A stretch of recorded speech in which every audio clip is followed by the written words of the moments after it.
Bom, boa tarde a todos. Aqui quem fala é Cérebro Analítico e damos início agora ao novo Hangout, né? Debate com o cérebro, onde aqui o assunto é apenas no campo das ideias. E antes de chamar meus convidados para se apresentarem, eu quero dar um recado a todos que nos assistem agora nesse momento. Primeiramente aí informar que houve um pequeno atraso aí de 10 minutos no início do Hangout. O, o Luiz Cláudio teve um problema aí com acesso, né, ao Hangout, tive que dar um suporte aqui, tanto eu como o Sabino, dar um suporte aí por telefone para ele, por isso que não pude aí iniciar no horário das 4 horas em ponto, né. Então, peço a compreensão de todos, e eu quero agradecer aí, e também parabenizar os que estão acessando o canal e assistindo ao vivo, né, a esse Hangout. E antes de seguir com a apresentação dos convidados, eu quero ressaltar que o canal Cérebro Analítico, ele vem para abrir um espaço para que as pessoas possam expor os seus conteúdos, possam expor as suas informações.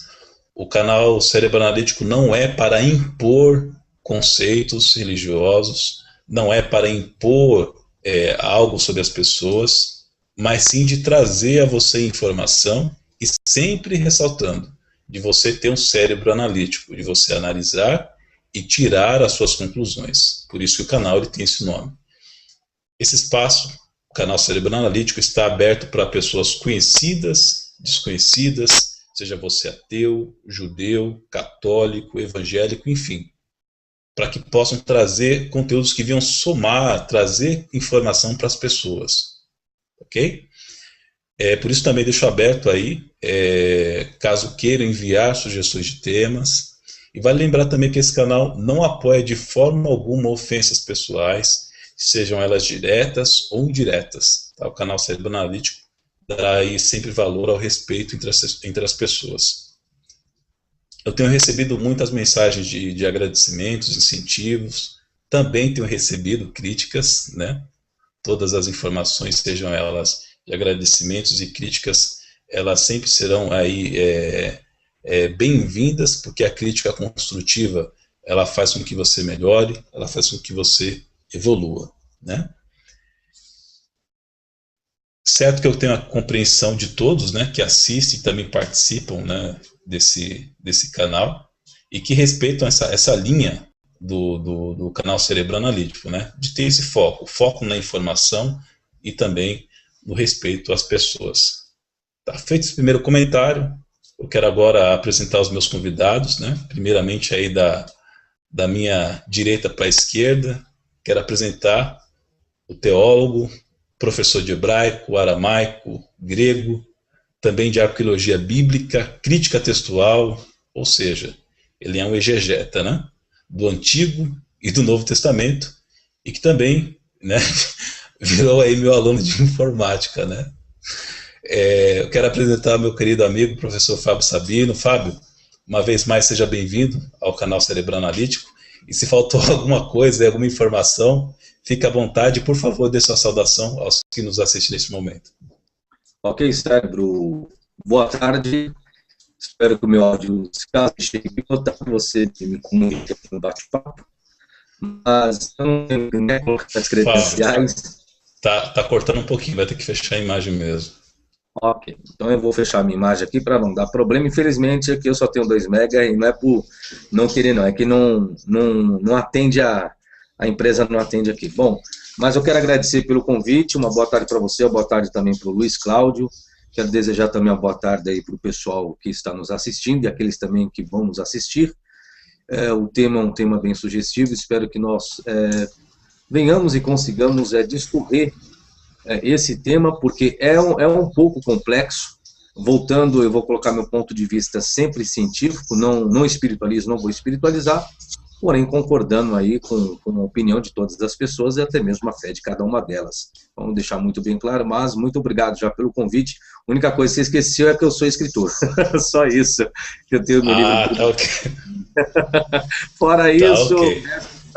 tá tudo certo também. Muito obrigado pelo convite. Tá certo. Quem quiser depois também apresentar durante o Hangout ou no término, enfim, fica à vontade depois para também falar sobre o seu livro, né? divulgar aí esse seu trabalho e essa informação que certamente vai somar aí para as pessoas.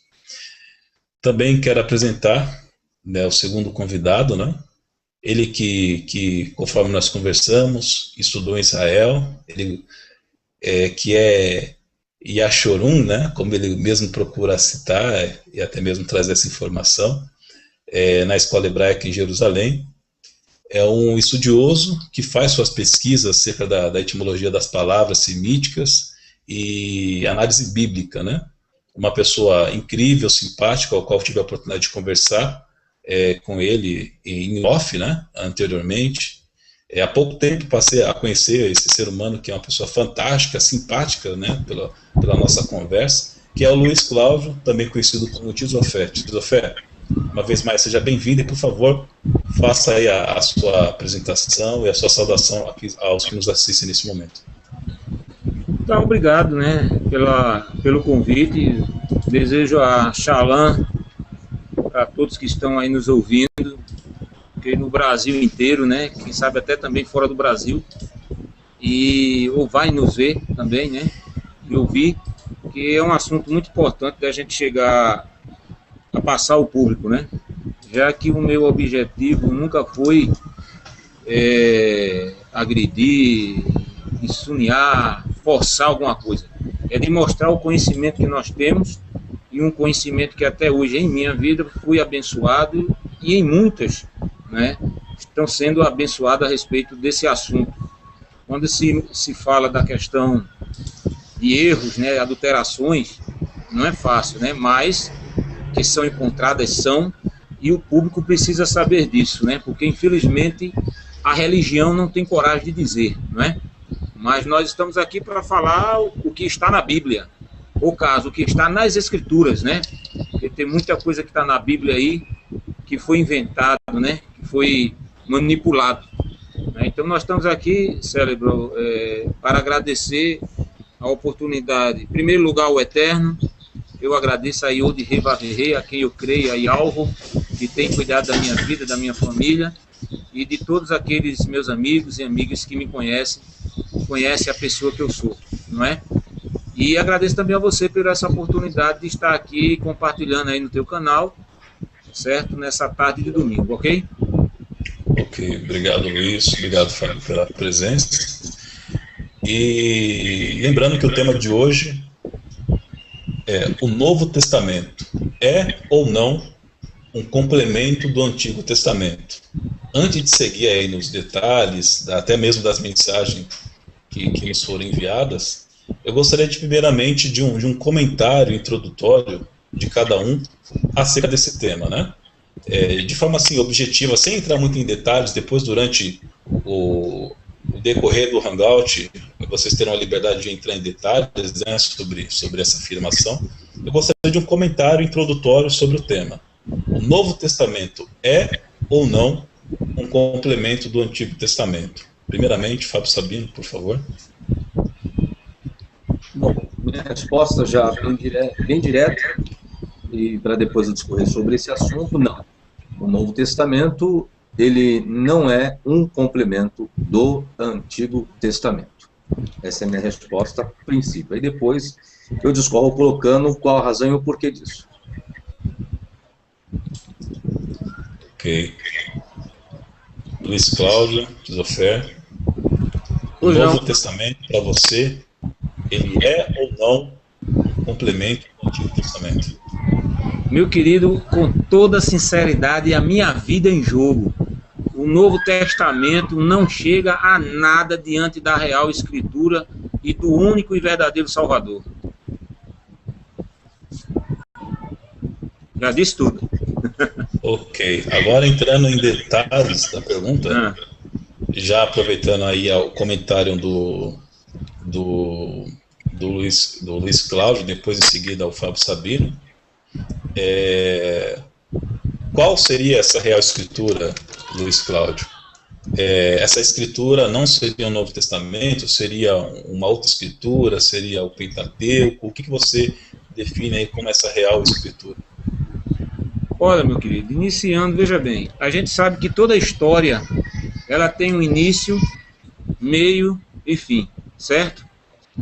E jamais, seja um gibi, seja um jornal, um livro, um romance, jamais o final de história pode estar indo contra o início daquela história. Tem que estar tudo batendo, tem que estar tudo em harmonia. Então, infelizmente, o Novo Testamento não está em harmonia jamais. Essa tradução que está aí, essas informações que estão aí, não estão jamais corretas de acordo com a Rai Torá, né, que todo mundo conhece como Velho ou Antigo Testamento, que é o início da história, que é a raiz hebraica, né?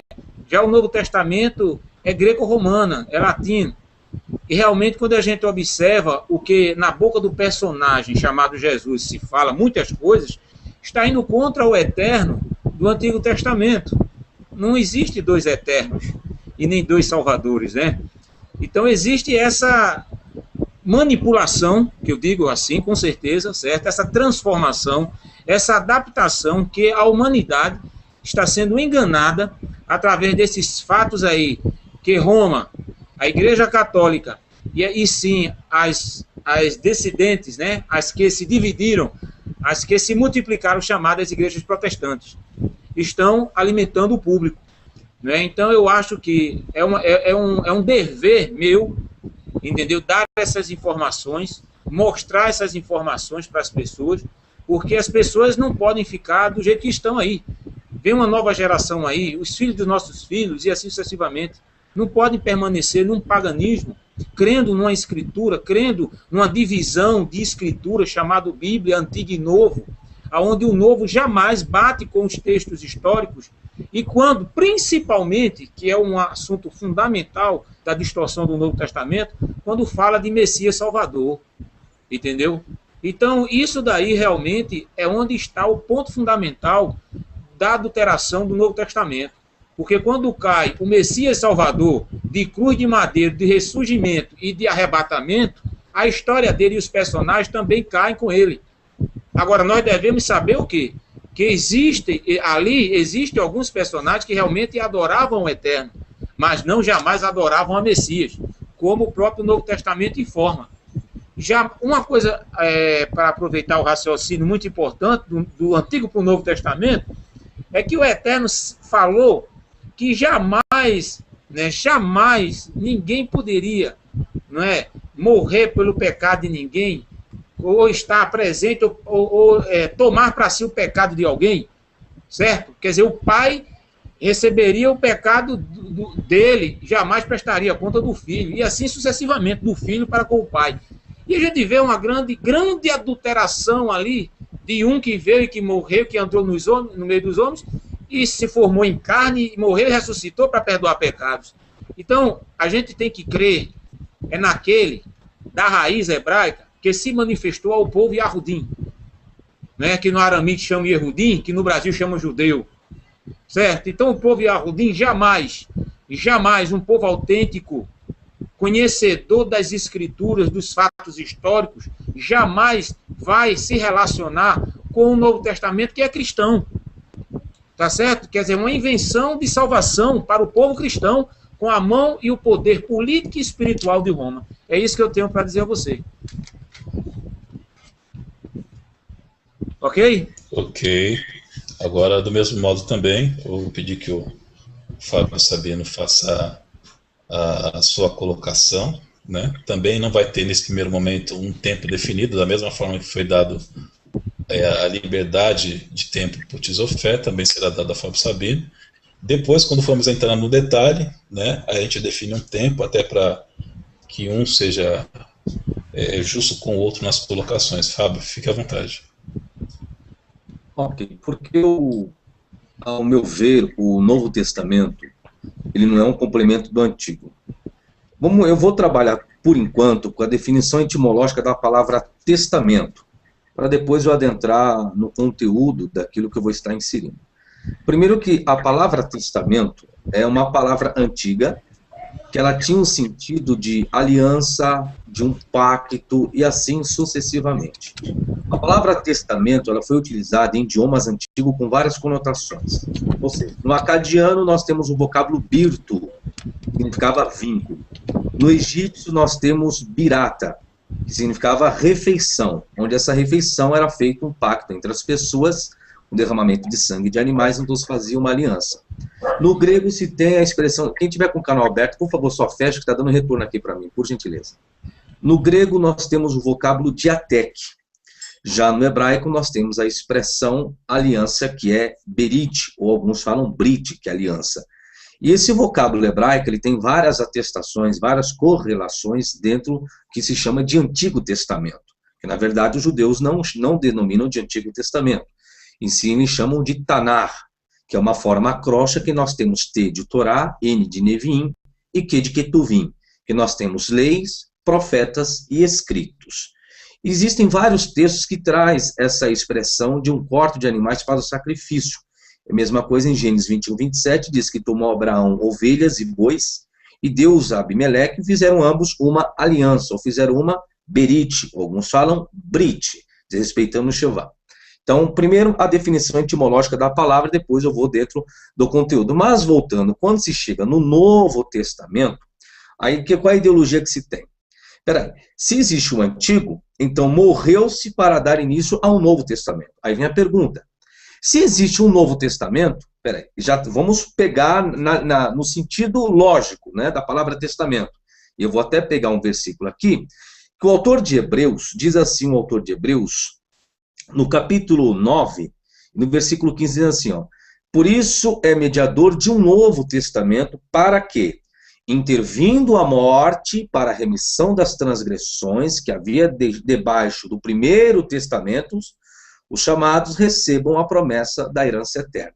Então, se com a morte do Salvador instituiu-se o Antigo Testamento, vamos colocar assim, iniciou-se um novo, aí vem a pergunta, então quem é que tem que morrer para existir um outro testamento?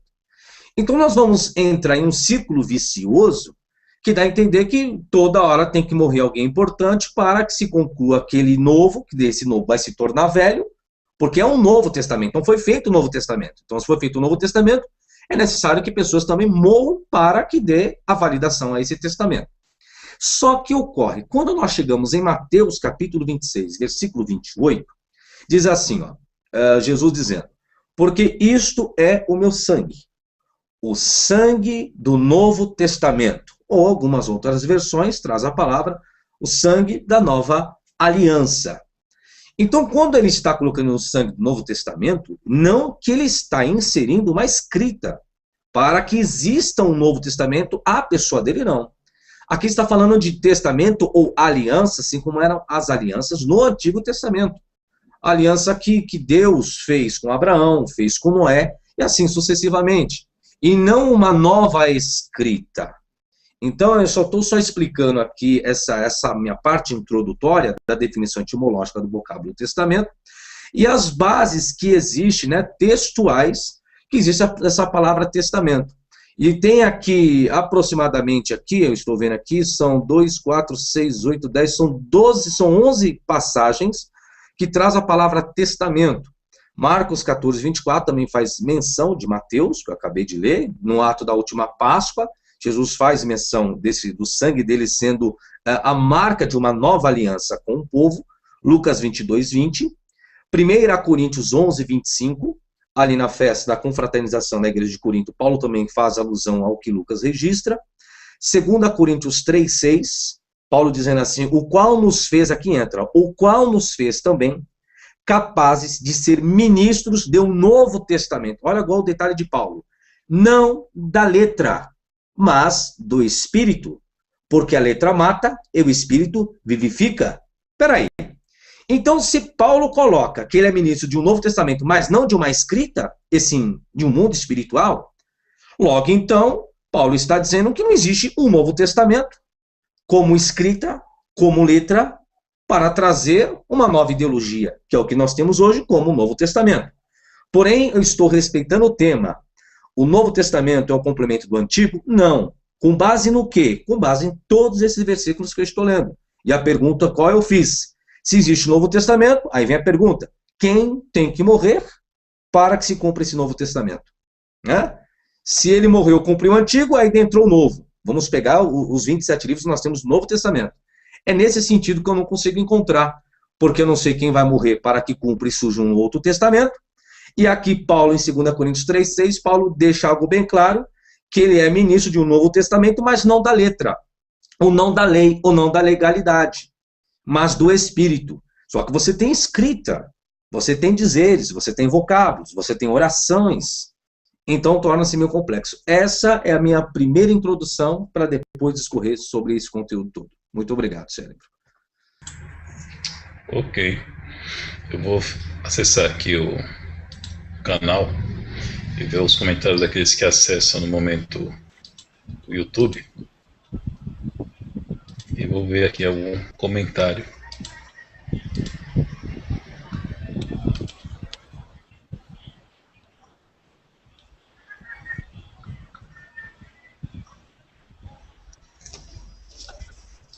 Primeiramente, eu vou agradecer, né, aos que estão assistindo nesse momento. São muitas pessoas, são muitos comentários, né? Vou pegar aqui os primeiros. Quero agradecer ao Muzak 0071, ao Igor Muniz.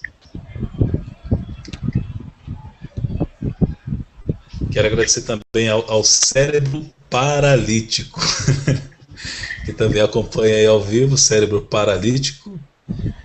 Esse não é seu irmão não, né, Cérebro? Não. Mas é bem-vindo, né? É irmão que tem cérebro, né? Eu digo, né? Só que o cérebro dele é paralítico. E o seu não, né? O seu é analítico. Mas ok, eu vi o canal dele também, eu até aconselho que as pessoas acessem também o canal do Cérebro Paralítico. Ele coloca lá os seus pensamentos, as suas ideias, bem interessante. Também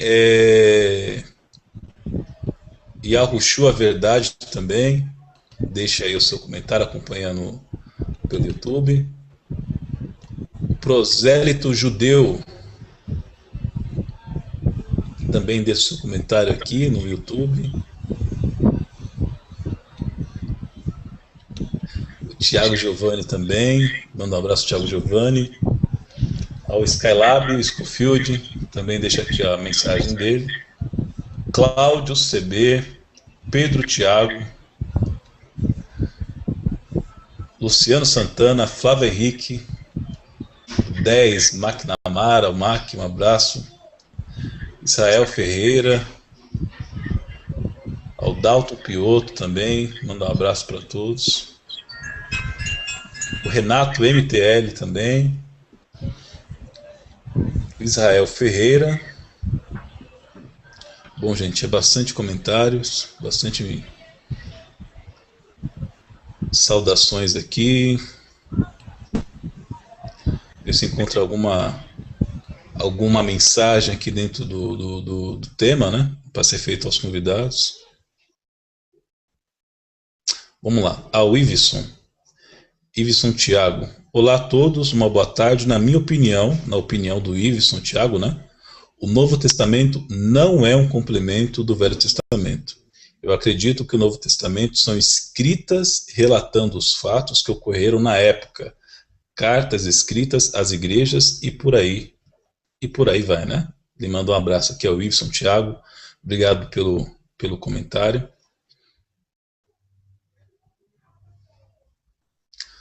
Ao Dudu também 25.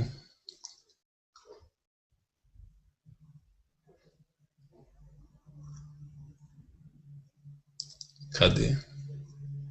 O Daniel Januzzi também, que deixou seu comentário.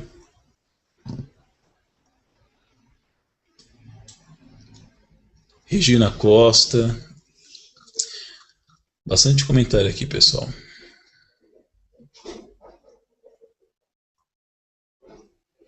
Ok. Eu vou pegar aqui um comentário que eu recebi via Skype. Vou passar primeiramente para o Fábio Sabino.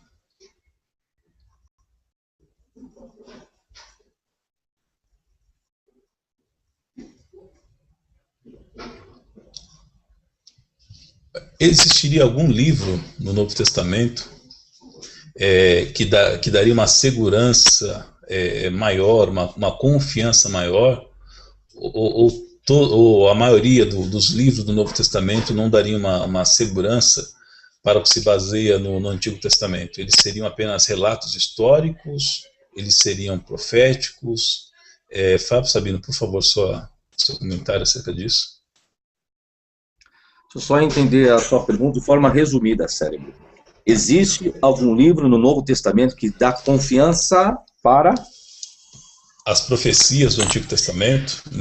Existiria algum livro no Novo Testamento que possa dar essa segurança? Porque houve essa afirmação tanto da sua parte, como também do Luiz Cláudio, que o Novo Testamento ele não é um complemento do Antigo Testamento, né? Não. Veja bem, é que quando nós estamos falando do Novo Testamento, nós estamos pegando o período que as pessoas estão escrevendo o seu conteúdo e depois formalizar. Só que, veja bem, lógico, é por intermédio dele que nós temos o conhecimento histórico do que surgiu dentro desse período, que é o que nós estamos vendo, vamos colocar assim, né? Lógico, respeitando a datação grego-romana, tá? O calendário romano, tá? Vamos pegar desde primeiro depois de Cristo, né? Então, nós temos o conhecimento por intermédio desses livros, do que esses autores escreveram concernente a alguns personagens.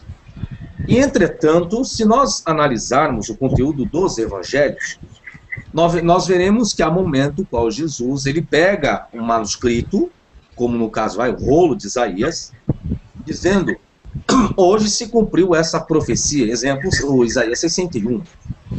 E é só que o que Jesus se faz utilizar não é de uma escrita. Ele não criou uma escrita chamada Novo Testamento que nós temos hoje. Pelo contrário, Jesus, ele sempre se fez uso do Antigo Testamento, vou colocar assim a linguagem simplificada para todo mundo compreender e entender o raciocínio. Então, não tem como eu dizer que o Novo Testamento é um complemento. Por que ele não é um complemento? Não é um complemento porque Jesus... Só fecha o áudio aí, por favor. Aí o debate aqui, ó. Então, ele não é um complemento por essa questão. Porque Jesus não cria uma nova escrita. Jesus cria um novo princípio moral. Um princípio para as pessoas voltarem de coração puro, de alma, ao eterno. Essa é a diferença. Porém, entretanto, nós só conhecemos toda essa história por aquilo que alguns escritores escreveram. É nesse fato que não é. Então não existe algum livro, nenhum livro do Novo Testamento, que dá confiança para as profecias do Antigo. Por quê? Porque nenhum judeu, até mesmo, olha, o Antigo Testamento foi canonizado em 90 depois de Cristo, no concílio de Yavne por Yohanan ben Zakkai, 90 depois de Cristo. Em 90 depois de Cristo, quase todos esses livros já estavam escritos. Segundo se coloca a história e os grandes eruditos, que o último a escrever o seu livro foi João, vamos colocar que foi João, o livro do Apocalipse. Então nós vemos que nenhum judeu aceitou essas escritas, os evangelhos, as cartas de Paulo, nenhum judeu aceitou aquele conteúdo da história de Jesus como algo para pertencer ao conteúdo que se chama de Tanar. Ou seja, eles não criaram um sistema para inserir. Então nós vemos no campo acadêmico, dentro dos judeus, os judeus não tinham aqueles 27 livros, ou mais do que aqueles, né? Que não é o mérito agora. Então eles não aceitaram nenhum desses livros como fazendo parte, vamos dizer assim, do Antigo Testamento. Veja bem, a canonização do Antigo Testamento, os 39 livros que se possui hoje na maioria das Bíblias, vieram em 90 depois de Cristo. Então por que os judeus não colocaram? Lógico, porque o Novo Testamento não fazia complementação alguma do Antigo Testamento. Por isso que os judeus não tiveram. Logo, então, não existe algum livro do Novo Testamento que dá confiança para as profecias do Antigo Testamento. Porque caso houvesse, com certeza, os judeus, na canonização do Antigo, teriam inserido ou alguns versículos ou qualquer um outro livro para corroborar essa afirmação. Muito obrigado, Cérebro. Ok.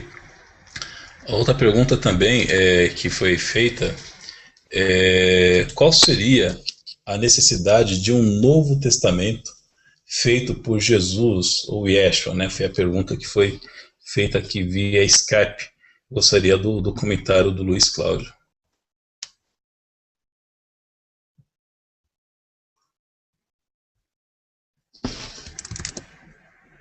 Alô, Cérebro, eu não entendi. Repita, por favor. Eu recebi uma pergunta via Skype. Ah. Qual a necessidade de um Novo Testamento feito por Jesus ou Yeshua, né? Nenhum. Olha, veja bem, quando a gente começa a analisar as escrituras e os acontecimentos, o povo ocidental tomou posse que existe um Salvador único, perdoador de pecados, e que através dele ninguém vai chegar ao eterno ou reinar com o eterno se não for por ele. É o que é ensinado no Novo Testamento. Grande contradição também, porque não relata nada disso nas profecias dos 14 ungidos que tinham o nome de Al-Rushwa existente na Tanakh, certo? Fora aqueles que não tinham o nome de Al-Rushwa, que também foram ungidos, mas nunca existiu nenhum ungido de morte de cruz e de ter um novo testamento ou uma nova aliança como é pregado. O que se refere muito lá em Armiarro, Jeremias, quando se fala de uma nova aliança, era uma aliança entre as tribos, onde as tribos estavam separadas. Quer dizer, a interpolação e o entendimento cristão, pagão, eu posso dizer assim, porque vai contra as origens do povo e da história real, da história verídica, de ter se confeccionado um salvador para o povo ocidental. E que esse salvador do povo ocidental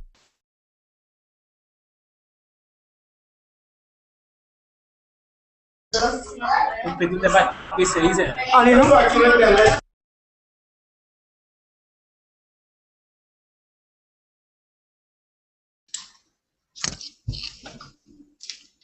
Luiz Cláudio?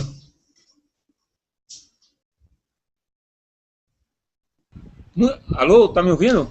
Pode prosseguir, Luiz Cláudio. Certo? Então, tem muitas pessoas que estão achando que tem que ter um único Salvador. E esse apóstolo Paulo, aí falado no Novo Testamento, que não se tem prova dele de nada, como de muitos personagens que estão ali, nem do próprio Jesus mesmo, arqueológica, nada.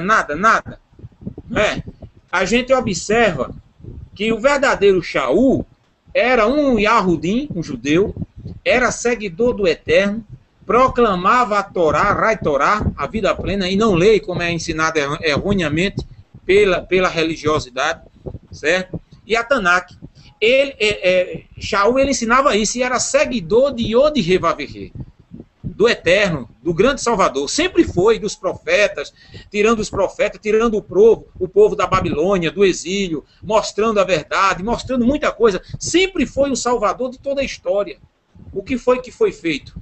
Foi uma transformação de um dos fatos históricos, de um ungido, do último ungido, que tinha o nome de Al-Rushwa, que era o sacerdote que tinha as coroas, recebeu as coroas no tempo de Zorobabel, e no tempo de Ciro, o persa, que também era um ungido. Veja só, era também um ungido, porque se a gente for adorar um ungido como Salvador, a gente tem 14 que tem um único nome que significa Yahweh salva, fora aqueles que não tinham esse significado. Então fica aí a pergunta, como é que eu vou crer e adorar o Eterno, me identificar com o Eterno, se ele disse lá na sua palavra, principalmente de um dos profetas mais conhecidos na história, que apelidaram ele de Isaías, que é Yoshiarro ou Yahushua também, que significa Yahweh salva, se ele diz lá fortemente falando dos ungidos de época e nunca de ungido de nova aliança, tá certo? Eles falaram sempre de ungido de época, nunca ungido que iria salvar ninguém, já que essa história de salvação, de mundo e perdoador do pecado, vem dos ídolos. Vem dos ídolos de 3.000 anos atrás de César. Eu não vou dizer no tempo de Cristo, eu vou dizer do tempo de César para trás.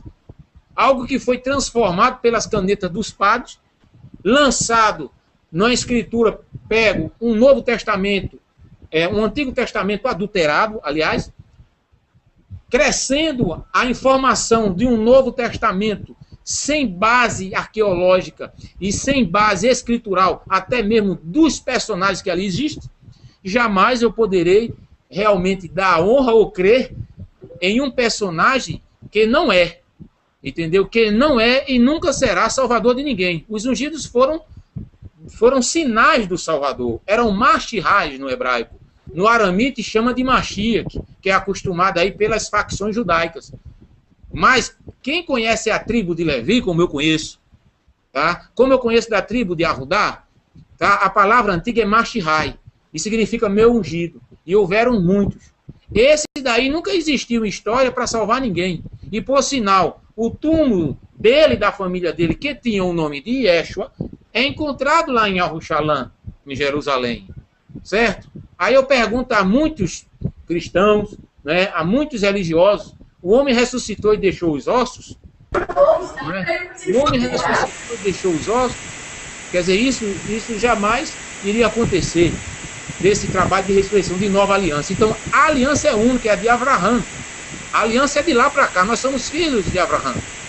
Nós não somos filhos de Jesus, de Yeshua, de Yahushua, de Eroshua, de Yashua, de Betshua. E quantos Shuas existirem por aí, muitos estão batendo e brigando até na internet, em muitos lugares, sobre isso.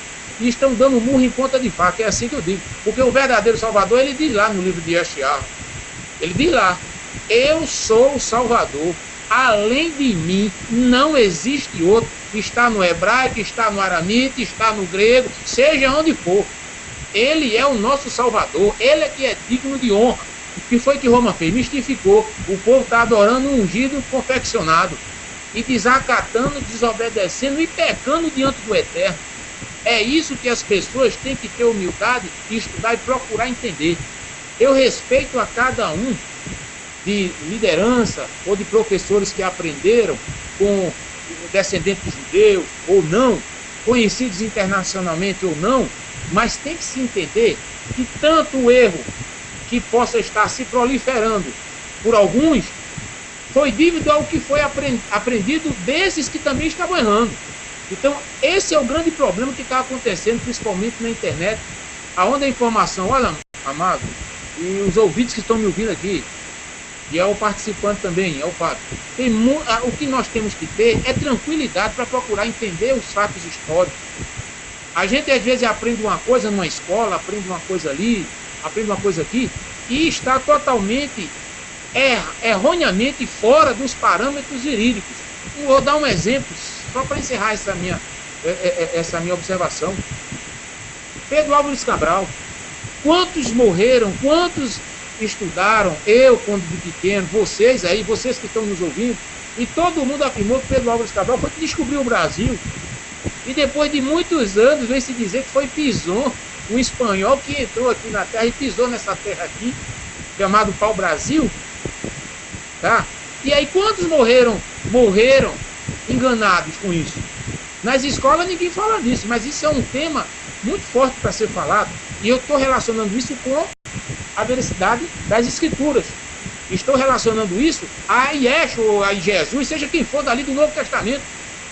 Quer dizer, as pessoas estão vridadas ali no madeiro, que ele é que é o Salvador, o sangue derramado. Olha, antigamente o sangue era derramado para perdão de pecado através dos novilhos que não tinham nenhum defeito. Vou contar uma história bem rápida aqui, por favor, me escutem bem. Isso é história hebraica, vindo da tribo de Levi, tá certo? Que eu tenho para dizer para vocês. Antigamente era imolado para, todo mundo sabe disso, pelo sacerdote, o sangue, para perdão de pecado diante do povo que estava lá fora da tenda. Mas é escrito, mas lá, os fatos históricos dizem, o que diz os fatos históricos? Que o novilho era dentro do templo. Se o novilho tivesse mancha, era fora do templo. Mas se não tivesse novilho, fosse um bode, era fora do templo, fora da cidade. Aí eu pergunto, essa imolação do Cordeiro de Deus, como todo mundo adora, está indo contra os fatos históricos hebraicos. Porque nunca foi um cordeiro sem mancha, sem mácula, como é ensinado aí, erroneamente, aonde o Eterno, lá no livro de Oséia, capítulo 14, 1 e 2, ele afirma, é uma profecia cumprida, tá? Que ele não queria mais sacrifício de novilhos, e sim de vossos lábios. Acabou, encerrou. No Antigo Testamento, eu não estou falando do Novo, não, estou falando do Antigo. Encerrou imolação, aliança, como eles acham, como é pregado, de nova aliança. Então não existe nova aliança, encerrou imolação de novilho, encerrou, perdão pelos nossos lábios, pedir ao Eterno que nos perdoe pelas nossas falhas, os nossos defeitos, entendeu? Agora, é isso que ele já profetizou ali no livro de Oséias, capítulo 14, 1 e 2, está ali, leia. Então não existe cordeiro que tira pecado do mundo, nunca foi imolado ninguém por ninguém, sacrifícios humanos é contra o Eterno.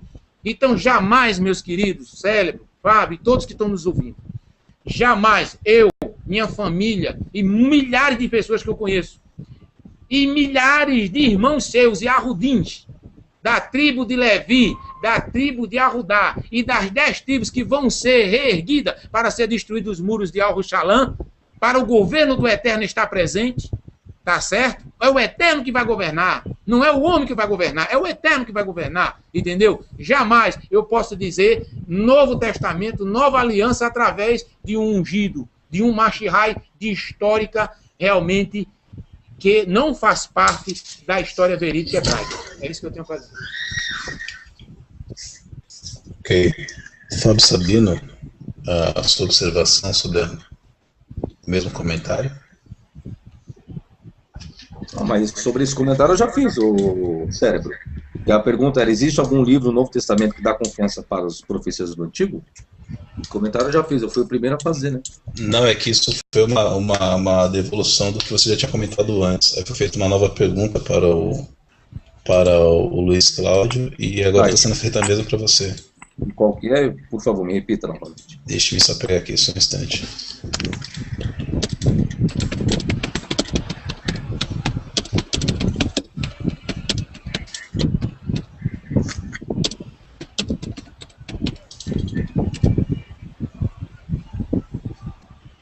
Qual é a necessidade de um Novo Testamento feito por Jesus ou Yeshua, né? A questão, ele não fez um Novo Testamento. É escrito, a pergunta que foi colocada aí para o... Não, aonde que eu vou ir? Tá, eu vou responder. Jesus, ele não fez o Novo Testamento. Volto. O texto que diz que Jesus faz o Novo Testamento é Mateus 26, 28. Diz assim, a única referência dele, né? Vamos colocar assim, porque isto é o meu sangue, o sangue do Novo Testamento. Só que se a palavra Novo Testamento aqui, não é Novo Testamento, esses 27 livros que nós temos.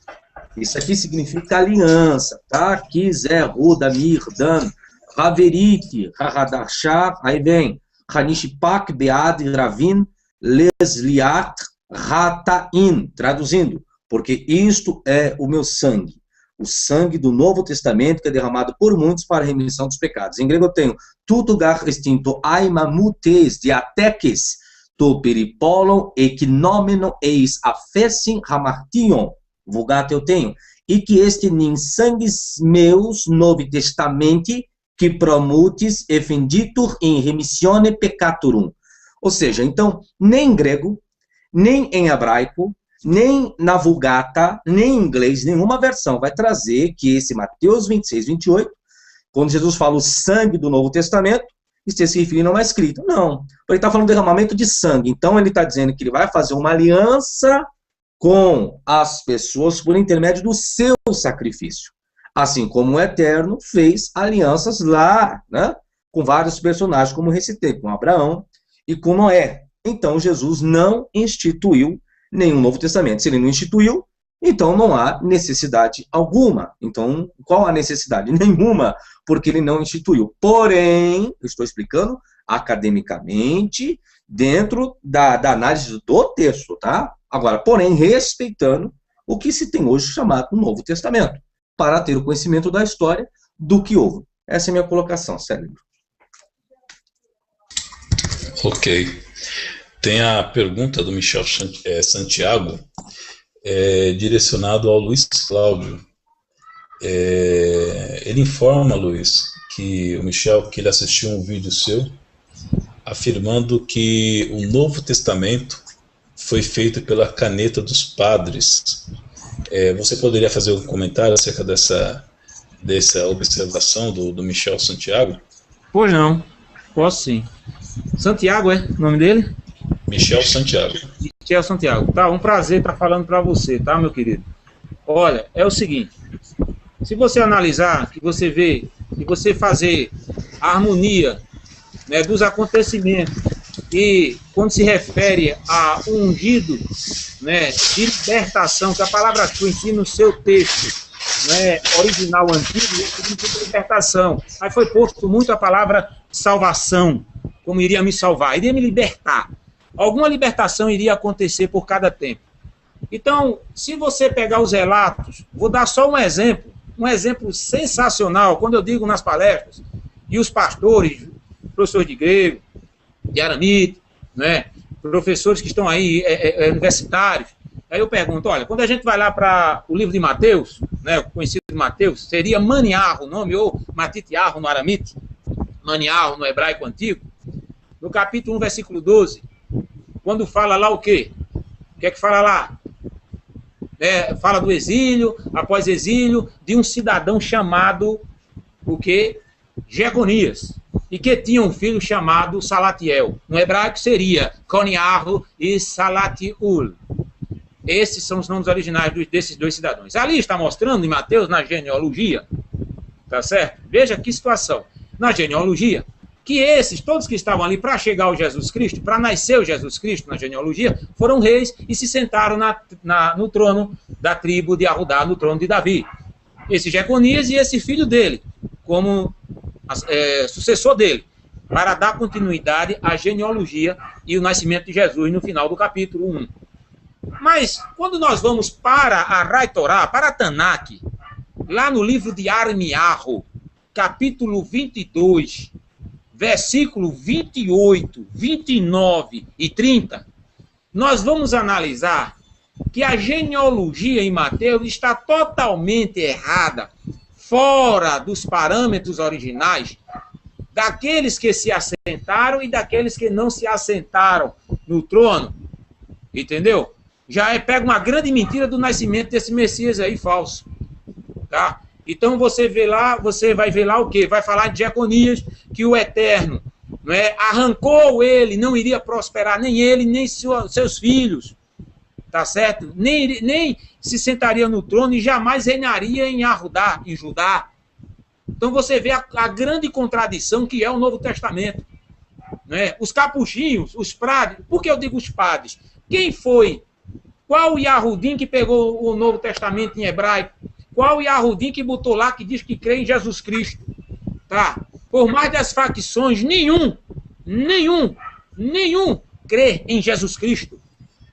Tá certo? E com toda razão. Com toda razão. Mas eu não estou falando da questão só de nomenclatura.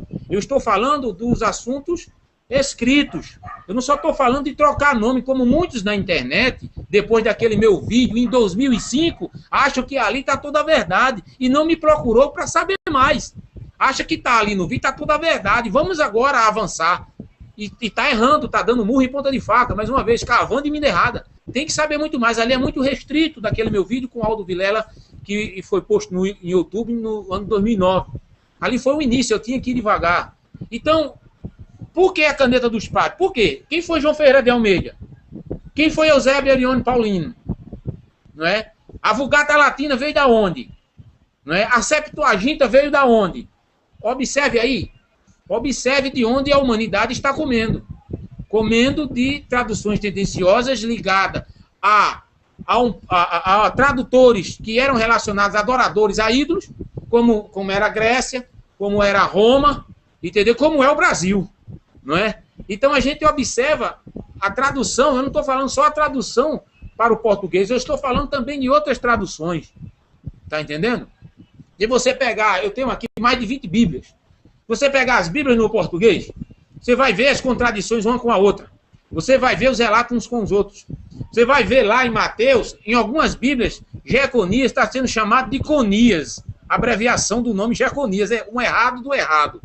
Em outras Bíblias é chamado de Jeoaquim, já para despistar a grande adulteração, a fabricação que é esse Novo Testamento, que é essa genealogia em Mateus. Entendeu? Então observe, o nome do homem é Coniarro. Chega no hebraico é coniarro. Coniarro. No errado seria Jeconias em todas as Bíblias. Mas 80% das Bíblias é Jeconias. Já em outras é Joelquim ou Conias. Veja como está a coisa. Então, as pessoas que não têm conhecimento, claro, que não teve condições de viajar, de pesquisar e de estar frente a frente a quem conhece de tradução, que é como a Escritura afirma, e o próprio Eterno determinou isso na Escritura, que os levitas é que tinham autoridade da tradução, que foi dado a eles a tradução, que nenhuma outra tribo tinha condições de traduzir, senão os levitas. Os sacerdotes, os ungidos, vinham dos levitas, a maioria com a tribo de Arudá. Então, por que eu digo que o Novo Testamento é a caneta dos padres? Por quê? Porque esse Jesus aí nasceu por toque de espírito. Aí eu pergunto, espírito tem tribo? O Eterno tem tribo? Porque a maioria dos ungidos vinham, sendo ungidos, separados, machirrais, recebiam azeite sobre a sua cabeça, eram da tribo de Levi. E esse ungido aí não tem tribo, não. Esse ungido aí, além do nome estar distorcido, confeccionado, entendeu agora? A história dele está indo contra as raízes hebraicas. Então, por isso que o Novo Testamento é caneta dos padres. Porque nem o cabeça, vamos dizer, básico da história central do Novo Testamento, que é Jesus, se tem prova dele, quanto mais de Paulo, quanto mais de Lucas.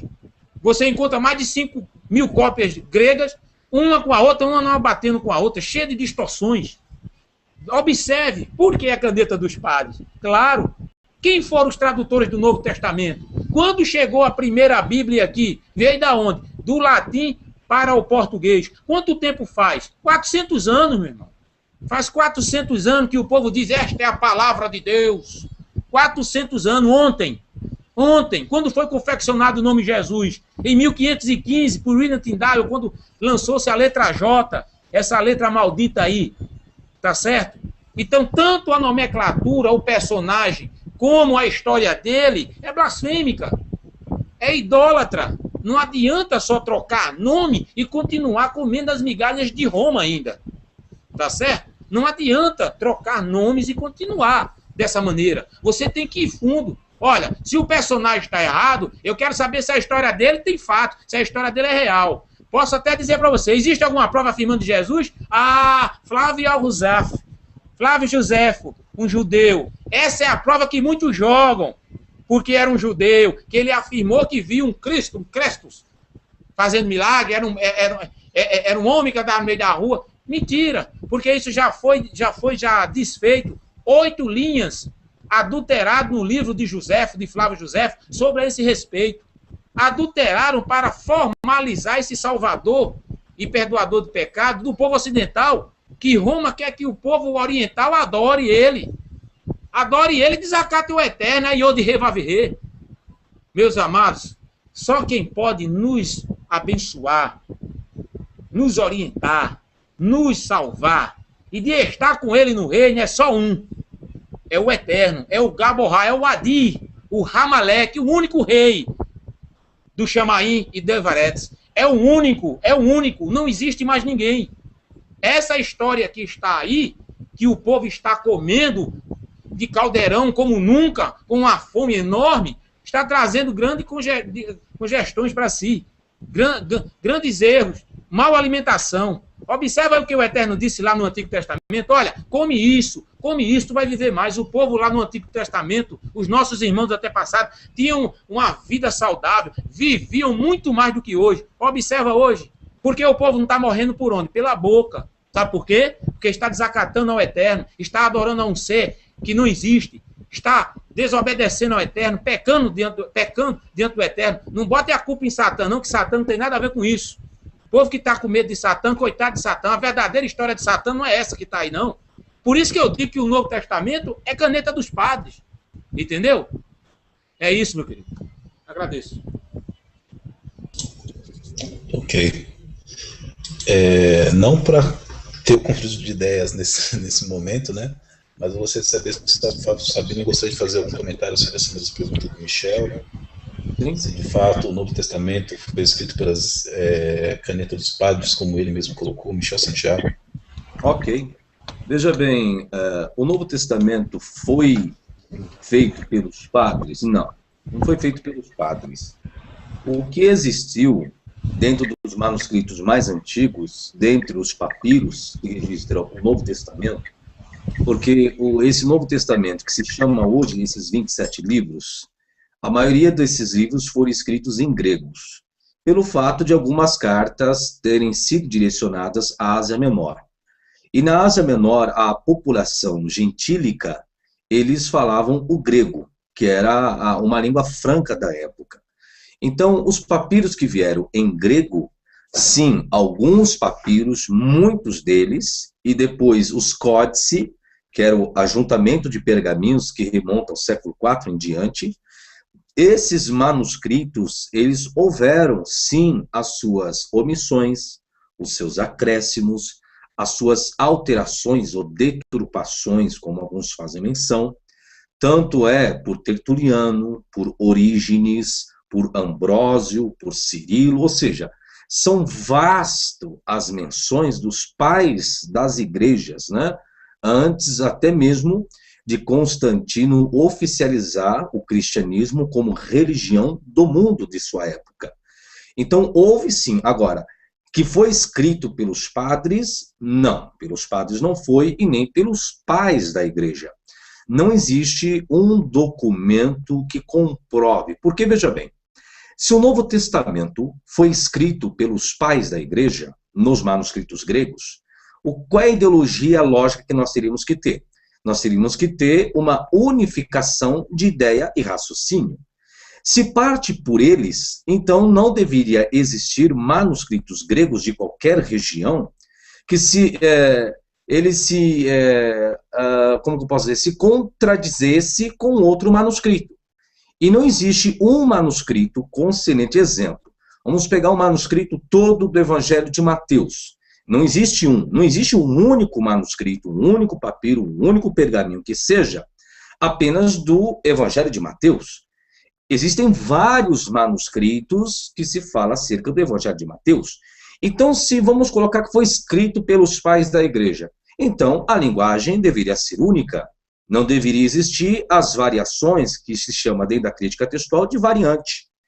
E quando eu comparo os manuscritos gregos, eu vou ver isso, que não existe uma unidade entre eles. Logo, então, se tem a ideia que não foi escrito pelos pais da igreja, porque caso eles tivessem escrito, a linguagem deveria ser única, igual às traduções. Se nós pegarmos a tradução em português de João Ferreira de Almeida, ela veio existir a partir de 1748 depois de Cristo, que foi a primeira Bíblia a ser impressa em português, vindo ela da Vulgata Latina. Essa foi a primeira tradução que veio. Em 1753, João Ferreira de Almeida publicou em 3 volumes. Depois, em 1790, nós temos a versão de Figueiredo, também elaborada a partir da Vulgata pelo padre católico Antônio Pereira de Figueiredo. E ela foi publicada em 7 volumes depois de 18 anos de trabalho. Depois nós temos, em 1819, a primeira impressão da Bíblia completa em português e um único volume, também conhecida como a tradução de João Ferreira de Almeida. Depois nós temos, em 1898, a revisão da versão de João Ferreira de Almeida, que recebeu o nome de Revista e Corrigida. E nessa época a tradução de Almeida ela foi entregue a uma comissão de tradutores brasileiros, que foram incumbidos de tirar os lusitanismos do texto, dando a ele uma feição mais brasileira. Depois de 1917, nós temos a versão brasileira elaborada a partir dos originais. Olha só o que foi ocorrendo. Ou seja, foi produzido durante 15 anos por uma comissão de especialistas e sob a consultoria de alguns ilustres brasileiros, entre eles Rui Barbosa, José Veríssimo e Heráclito Graça. Depois, em 1932, versão de Matos Soares, elaborada em Portugal. Depois, 1956, vem chamada a versão revista e atualizada. É por isso que nós temos hoje, em português, algumas versões que elas se modificam entre si. Por quê? Passou-se o tempo, a evolução da linguística evoluiu, então os vocábulos mudaram, as suas construções etimológicas também, a sua sintaxe, a sua concordância nominal e verbal, então tudo foi uma evolução. Logo, não foi escrito pelos pais da igreja porque não existe uma unidade entre eles, porque isso vem dentro da lógica, ou seja, se cada um escreve o mesmo conteúdo, quando chega no final tem que vir com o mesmo conteúdo, porém não existe um manuscrito grego que concorde com todos os demais. Pelo contrário, todos eles se divergem entre si. Ok. Estão me ouvindo? Estamos sim, Cérebro. Ok. Acessar aqui agora o YouTube, verificar os comentários dos que nos assistem neste momento ao vivo.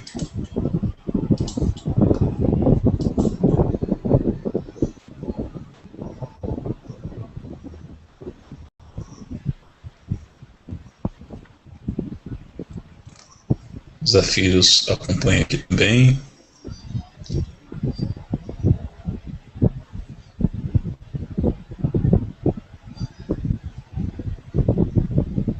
O André Martinho, ele faz o seu comentário: Jesus era ou não uma representação do Deus Sol? O Dudu 25, ele coloca: cite o tratado talmúdico que está escrito tal coisa, por favor. Eu não sei para quem ele direciona isso, se alguém fez um comentário pertinente ao talmúdico, como ele colocou aqui, né?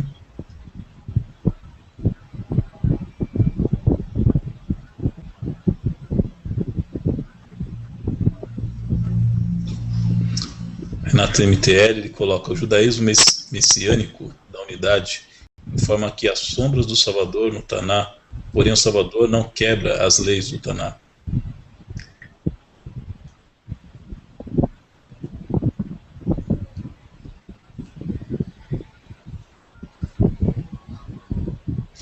Dionísio faz um comentário interessante aqui, né, dentro do tema. Eu gostaria de fazer comentário do Fábio Sabino e também do Luiz Cláudio. Dionísio Rodrigues. Ele coloca aqui: tudo bem, gente, pergunta, primeiramente aqui ele coloca para o Luiz, né, mas eu não vou deixar o assunto aberto para os dois. De quem fala Isaías 53? Sobre o Novo Testamento? É claro que não existe. Fale algo então sobre Isaías 53. Quem é esse personagem? Luiz, mas aí eu não quero fugir do tema proposto, tá? Que acaba entrando na pessoa, né? Porque a gente vai entrar em pessoa, análise do texto, né? E aí a gente vai sair fora do tema. Mas essa questão do comentário do Dionísio não acaba apoiando a figura que é mencionada no Novo Testamento, Fábio? Não é mencionada, porque em nenhum momento nós vamos ver Jesus fazendo menção dessa passagem aplicando-se à pessoa dele. Tá? Então eu já faço meu comentário já aqui de antemão.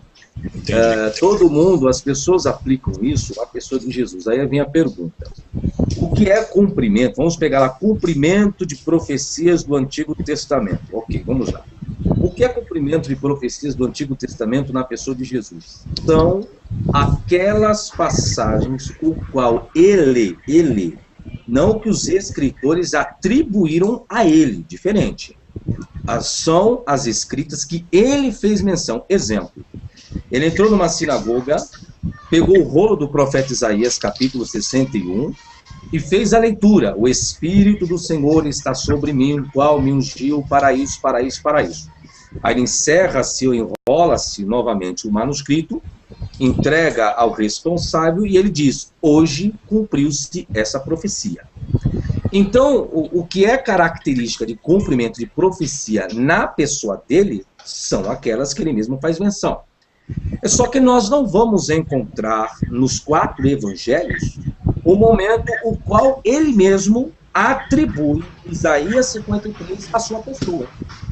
Então, eu não posso fugir da hermenêutica que eu conheço, ou as pessoas chamam isso de tipologia. O que é uma tipologia? Vamos lá. Tipologia. Existe um momento que Jesus falou assim, ó: assim como Moisés levantou a serpente no deserto, assim importa que o Filho do Homem seja levantado do seio da terra. Assim como Jonas esteve 3 dias e 3 noites no ventre do grande peixe, assim importa que o Filho do Homem esteja no seio da terra. E isso é tipologia. Para que exista uma tipologia verdadeira, nós precisamos de 2 coisas, chamada tipo e antitipo. O tipo é a figura, o antitipo é o comprimento daquela figura. Só que a tipologia verdadeira também é quando Jesus faz menção dela.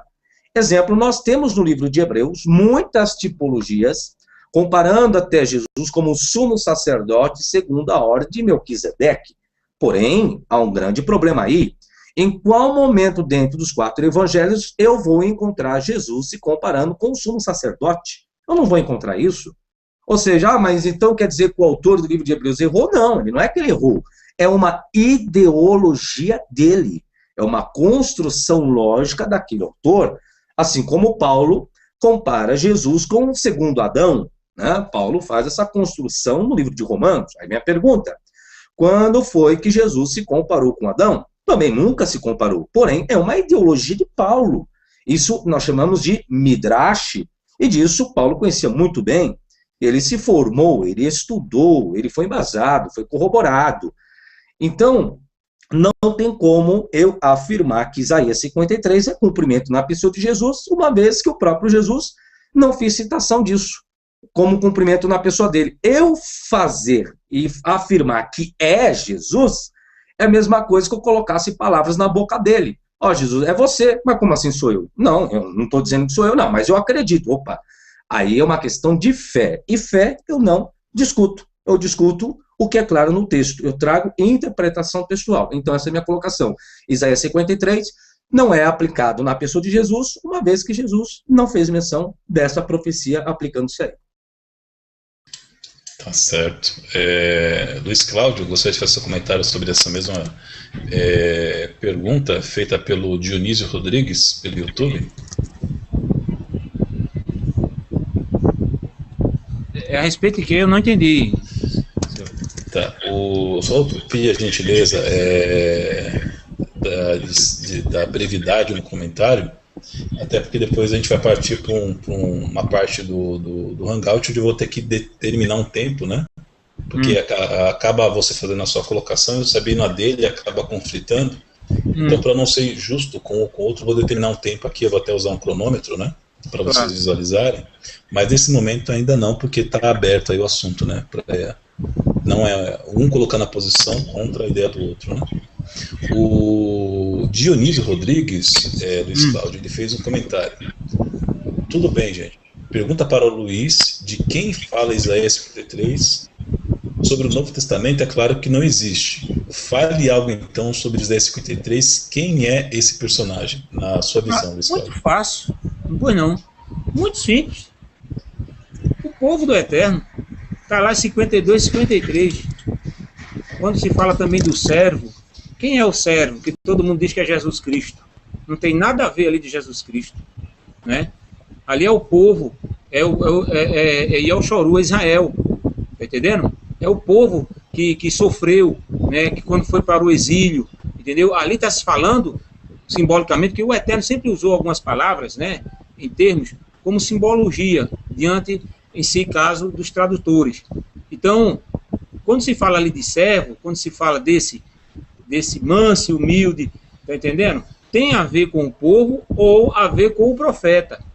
Por exemplo, lá em Armiarro, capítulo 11, versículo 19, se eu não me engano, que é Jeremias, fala do manso, o cordeiro, né, foi levado ao matadouro, não abriu sua boca, é Jesus. Aonde é Jesus ali?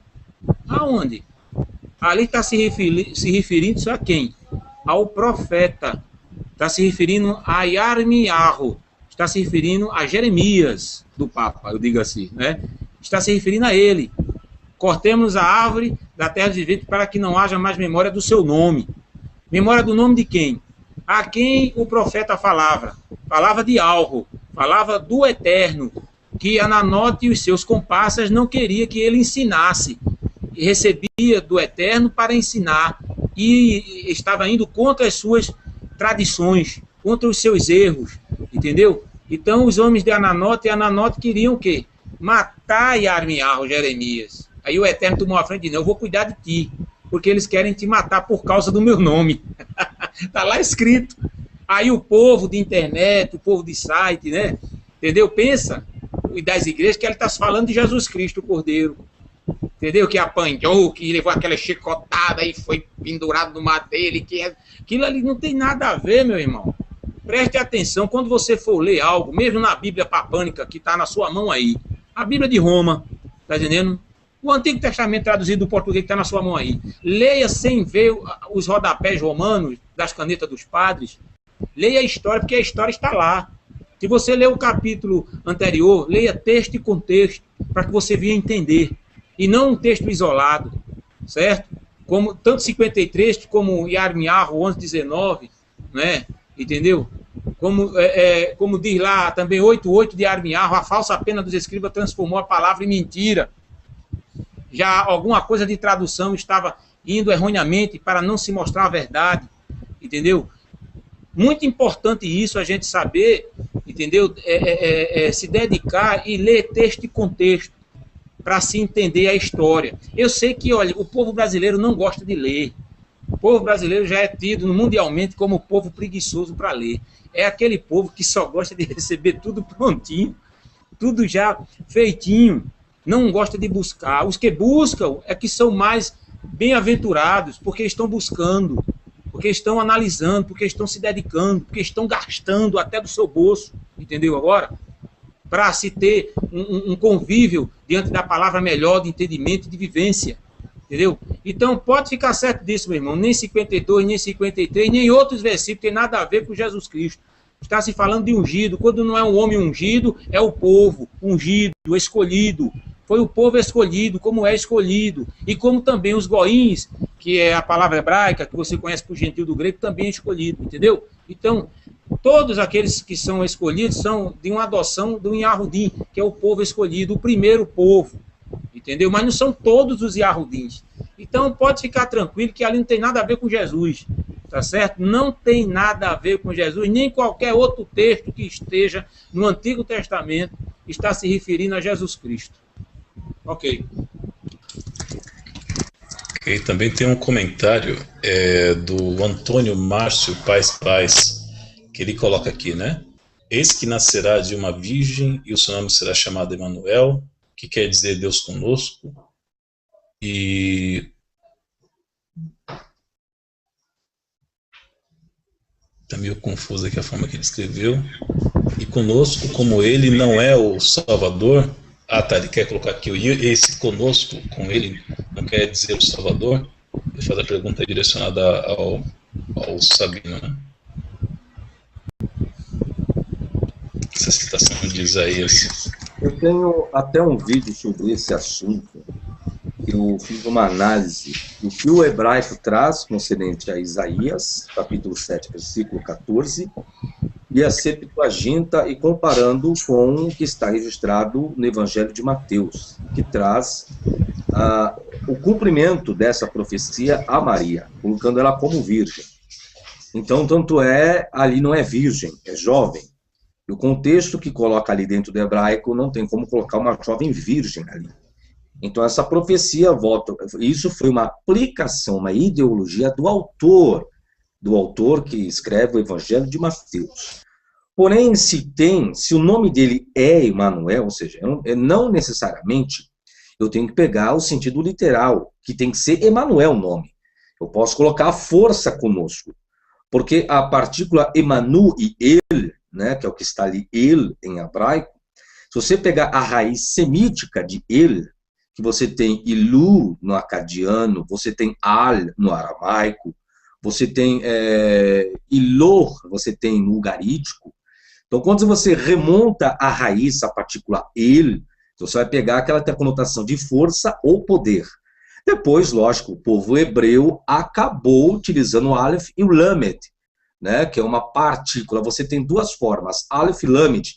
Você tem tanto a nomenclatura de força, ou você tem como uma preposição. Então, ela tem duas aplicabilidades. Agora, se for utilizar o sistema massorético, então você tem o tsere, então você pronuncia ele, que seria, alguns traduzem para Deus no singular, ou Elohar, como alguns colocam, ou se você usar o sinal massorético segou, né, que as pessoas colocam, que são os 3 sinais diacríticos, então você tem uma preposição em hebraico ali. Então você vê que a consoante Aleph Lamed, então é uma partícula que denotava tanto força e poder como uma preposição. Então a gente está falando da força e o poder que estaria ali com eles, conosco. E que alguns grandes estudiosos atribuem essa profecia ao rei Ezequias, filho de Acás, sendo o cumprimento dessa profecia. Ou seja, que juntamente Ezequias e Josias, que segundo a história, eles trazem a reconstrução no aspecto social da nação de Israel. Ou seja, eles estavam ainda com posses ídolos, eles estavam ainda impregnados dentro da idolatria. Então o povo precisava de o quê? De uma força com eles, não? Alguns traduziram como Deus conosco. Então essa profecia cabe, segundo os estudiosos, ao rei Ezequias e não à pessoa de Jesus.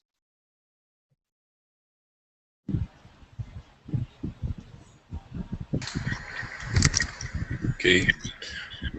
Foi colocado aqui um comentário. Eu não entendi muito bem, mas caso vocês compreenderem, por favor, me ajudem aí, tá? O que ele pensa, ou que eles, né, vocês pensam sobre as cartas de João, Pedro, Judas e principalmente de Tiago, já que Tiago provavelmente não era apóstolo, o apóstolo Tiago, mas dizem ser o irmão de Jesus. Só não entendi aqui o objetivo da pergunta, né? Não sei se você está entrando na questão de discordância, qual seria o objetivo aqui do comentário. Você chegou a compreender, Fábio, ou não?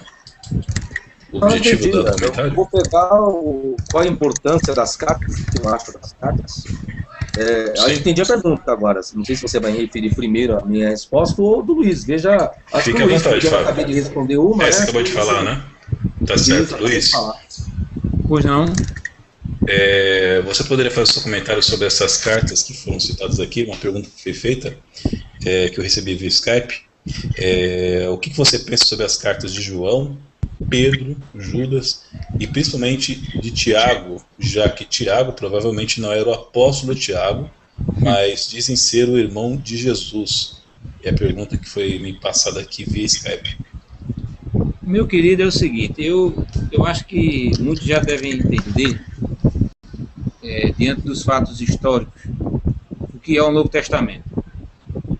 Esses personagens, claro, a base central do Novo Testamento é Jesus Cristo. Vamos tirar o nome Yeshua, Yahushua, tirar qualquer outro nome, é Jesus Cristo. Jesus Cristo e a sua história. Quando Jesus Cristo cai por terra, com a sua história, esses personagens com essas cartas, que foram direcionadas para A, B, ou C, ou F, G, H e J, como é que fica a situação? Porque a gente sabe que se aqueles que eles seguiam, caso esses personagens não chegou a existir, para que serviria essas cartas? É isso que nós temos que compreender, tá certo? Existe muita coisa que foi compilado do Talmud hebraico, que é um conjunto de leis, e até aconselhamento ao povo hebreu, que os padres compilaram e jogaram no Novo Testamento. Algumas pessoas me perguntam, olha, o que é que você acha do Novo Testamento, das cartas, disso, aquilo, outro? Eu digo, olha, se eu tirar 30% de verdade é muito, porque existe alguma verdade que está lá no Talmud, ou seja, nos aconselhamentos hebreus, que foram compilados e jogados para o Novo Testamento diante desses personagens. Aí eu pergunto, a prova dos personagens, qual foi o líder e professor até hoje que mostrou a prova arqueológica de Lucas, de João, de Tiago, não é? E principalmente do líder dele lá, porque meu não, deles que está ali no Novo Testamento, de quem escreveu, tá certo? De quem escreveu. Não existe. Então, eu, de maneira nenhuma, eu não tenho um comentário a dizer, a exercer, já que na minha ignorância, há muitos anos atrás, eu cheguei a ler essas cartas, né? A procurar entender essas cartas, e o que existe de contradição. Paulo diz uma coisa, Tiago desfez, e por aí se vai. Porque vocês não imaginem, sabe quantos erros existem? Mais de 55 mil erros. Erros gravíssimos. Não é troca de palavra só não, não é troquinha de palavra não. É erro mesmo, erro que dói, que faz as pessoas chorarem. Quando lê uma coisa e vai lá para outra carta, vai lá para outro episódio, para a outra observação do outro personagem e vê que existe uma grande contradição. Então, eu realmente não tenho mais comentário assim, para falar em termos em si do Novo Testamento, mas de provar que ele é irreal e que ele é a caneta dos padres e a mão de Roma. Tem gente que tá louco para que o antigo Papa que morreu se venha se levantar do túmulo para se cumprir lá a besta que se levanta do mar, Apocalipse. E o livro de Apocalipse é mitologia pura, tá? Que tem de gente aí que tem medo de Apocalipse, é a mesma coisa, coitado do Satã, de ver aquele Satã de chifre, de rabo, com um garfo na mão, correndo atrás das pessoas, como em desenho animado. Porque não tem conhecimento dos fatos reais. Está naquilo que Roma ensinou, que a Igreja Católica, Martim Lutero comeu, dividiu isso da Igreja Católica e lançou a Igreja Protestante. É isso. É isso que as pessoas estão aí dentro desses fatos aí do Novo Testamento, desse NT, dessa Brit Hadashah em aramite, como muitos querem formalizar em aramite, né, também, eu digo isso, tá? Cartas também no aramite, como Bíblias em aramite aí, já que o aramite, que muitos chamam de aramaico, certo? É uma língua maldita, amaldiçoada pelo Eterno, entendeu? Então, o que eu tenho para dizer a esse nosso ouvinte, né, a todos que estão nos ouvindo, essas cartas para mim não valem nada. O que vale é o conceito. Quando eu vou lá para Torá e para Tanakh, eu encontro o livro de aconselhamentos, eu encontro o livro de Cantares de Salomão, eu encontro o livro de Tehelim, de Salmos, certo? Eu encontro muita coisa boa de como a gente viver, de como a gente andar, de como proceder, certo? Tem muita coisa boa. Agora, o que foi que fizeram? Pegaram o Novo Testamento e jogaram. Olha, é isso aqui, viu? Acabou, viu? Esqueça tudo. E aí o povo está sendo manipulado, feito fantoche. Então, olha, eu deixei de ser fantoche, ó, há muitos anos atrás. Eu era príncipe da mentira, pastor das Assembleias de Zeus. Eu digo ainda mais assim, entendeu? E era príncipe da mentira. Hoje, eu sou um servo. Troquei tudo por amor a Yod He, entendeu? Tudo que eu tinha. A honra, a exaltação, era o fogo, era o vulcão em erupção, quando eu ia para as igrejas. Estou dizendo isso como um pequeno testemunho. Já que o Novo Testamento não me trouxe nada de bom, só me trazia desavenças, problemas. E eu orava naquele tempo e dizia, o que está acontecendo? Foi quando realmente eu comecei a buscar, a estudar e aí a viajar, para poder o pouco que eu tenho hoje passar para o público. E não é fácil, porque o povo gosta de estar no costume, né? Entendeu? No costume, é porque Paulo falou, está no costume. Vai saber de Paulo? Vai saber qual é a prova de Paulo? Vai saber se existiu algum Yahudi que se converteu ao cristianismo, que nem naquela época de Roma existia cristianismo, nem igreja católica existia. Palavras totalmente confeccionadas depois de Constantino. Entendeu agora? Então são essas coisas que a gente fica observando e tem a certeza, com as provas nas mãos. Eu tenho uma documentação aqui com quase 4.000 páginas de assuntos, livros, comprovando isso. Como eu sempre falo para os amigos, as amigas, irmãos que ligam para mim, não só do Brasil, como fora do Brasil. Tá certo? Então eu digo, e bato o martelo, Novo Testamento é a caneta dos padres. Não tem relacionamento com a verdadeira história verídica do Eterno Yod He Vav He. E filho nenhum vai salvar ninguém. Tá certo? Filho nenhum. O Eterno nunca teve filho. Esse negócio de Pai, Filho e Espírito é trindade. Quem diz que não crê na trindade e está crendo em pai e em filho, está na trindade ainda. Só existe o Eterno. Procura no Antigo Testamento algum profeta chamando o Eterno de Pai. Veja que nem existe. No Novo Testamento está lá, Pai, é a oração do Pai Nosso. Olha, que desacata ao Eterno. Então é por isso, meu querido, que de maneira nenhuma, entendeu? O Novo Testamento, essas cartas, me levam, entendeu? A entender a história de Yod He Vav He, de maneira nenhuma. E se contradizê-la. Por isso que elas, para mim, não valem nada. Ok, Fábio. Ok, veja bem.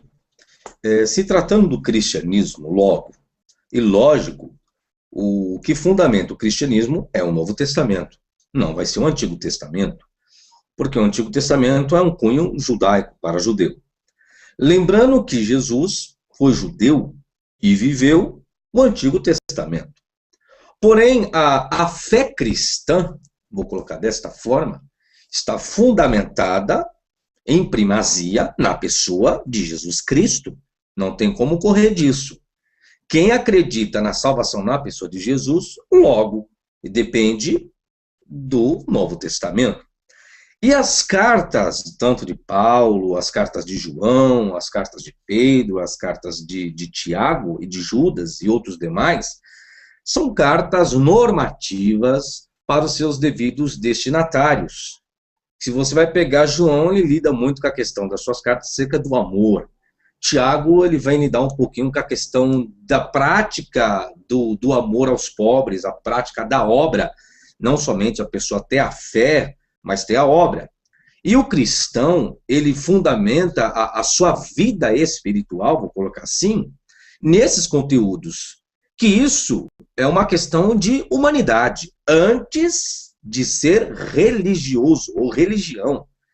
Ou seja, antes da pessoa aderir a uma religião, é benéfico, e não é errado, e é correto, as pessoas fazerem o quê? Procurarem ter o seu bom, o seu melhor, e ao mesmo tempo ajudar o próximo, com as suas condições para isso. Logo, então, as pessoas, quem é religioso, ou lida com a religião cristã, que segue o Novo Testamento, vê em muitas dessas cartas um subsídio para essa praticabilidade. Agora, o problema é quando eu pego essas cartas e tenho aquilo, caso eu não faça aquilo, eu vou para o inferno. Essa aplicação que é muito complexa e tem que se tomar cuidado, senão daqui a pouco o céu não é para ninguém. Então vamos colocar que o inferno vai estar cheio, não vai ter uma alma, né? Aqueles que são cristãos. Então, as cartas servem para isso, são normativas, são de princípios, de condutas, o que a pessoa deve fazer. Exemplo, você pega a epístola de Judas, Judas vai falar acerca dos falsos doutores que estavam colocando perigo à fé cristã. Então, Judas faz menção disso, ou seja, então é uma carta a qual chama atenção, na época, né, para os seus leitores, seu destinatário, para que eles tivessem cuidado e zelo com o que as pessoas vinham fazendo naquela época, tentando tirar a fé do povo cristão na pessoa de Jesus, porque é o que os apóstolos fazem. Então, após a morte e a ascensão de Jesus, então os apóstolos vinham pregando o quê? Os feitos de Jesus, vinham pregando as obras de Jesus. Isso era o cristianismo na época, as pessoas seguiam Cristo, totalmente diferente da Tanar, né? Judeu mesmo, poucos foram os judeus, vamos colocar assim, que aceitaram o cristianismo, porque para eles era algo incomum, né? Como o Luiz Cláudio colocou, você vai pegar em Deuteronômio, chamar Israel Adonai Elohenu Adonai Echad, ouve Israel, o eterno nosso Deus, o eterno é um. Então, para os judeus, era difícil eles compreenderem Jesus se colocar quase que na posição de como Deus. E para eles não tinha como eles se assemelharem a isso, era muito complexo. Ainda mais quando, igual o Luiz Cláudio colocou, você coloca o Espírito Santo, né, uma teologia que foi criada, essa teologia da Trindade, o primeiro a ter utilizado até esse vocábulo Trindade foi o pai da igreja chamado Tertuliano. Então, se são 13 e tem a mesma essência, segundo alguns livros, tem 2 tronos no céu. Peraí, então cadê o terceiro? Cadê o terceiro trono, se são 3 pessoas? Então, é um pouco complexo. Agora, você imagina um judeu que segue a Tanar, tentar conceber isso. Logo, aqueles que conceberam, eles se entregaram àquela praticabilidade de Jesus. E chegou um momento que nem na sinagoga eles frequentavam mais. Por quê? Porque os judeus não aceitavam, porque eles criaram, sim, vamos colocar, uma nova religião. Criaram que a religião centralizada agora é Cristo. Então essas cartas servem nesse sentido normativo para os ouvintes, como era o início, né? Era o início da fundação, vamos dizer assim, do povo para Cristo, não mais para a lei. Tanto é Paulo, ele vai contra isso. Só que os apóstolos têm problemas também. Quando os gentios estavam aderindo ao cristianismo, então eles colocaram até algumas leis judaicas. Então eles colocaram, é bom que, falam para eles se abstiverem de comida sacrificada aos ídolos, da carne sufocada, disso e daquilo. Então você vê que até para que houvesse um convívio interessante para os judeus que aceitaram a Cristo, os gentios, praticamente eles viviam em orgias, que isso era comum à cultura deles. Comer carne sacrificada aos ídolos, isso era comum para os gentios. Para quem ainda vivia na Ásia Menor, isso era uma característica comum. Então, aceitar o cristianismo adentrou, sim, algumas leis judaicas e os princípios o qual Cristo estabeleceu. Então, todas essas cartas servem como princípios normativos para o progresso do povo que estava aceitando o cristianismo. Essa é a minha explicação.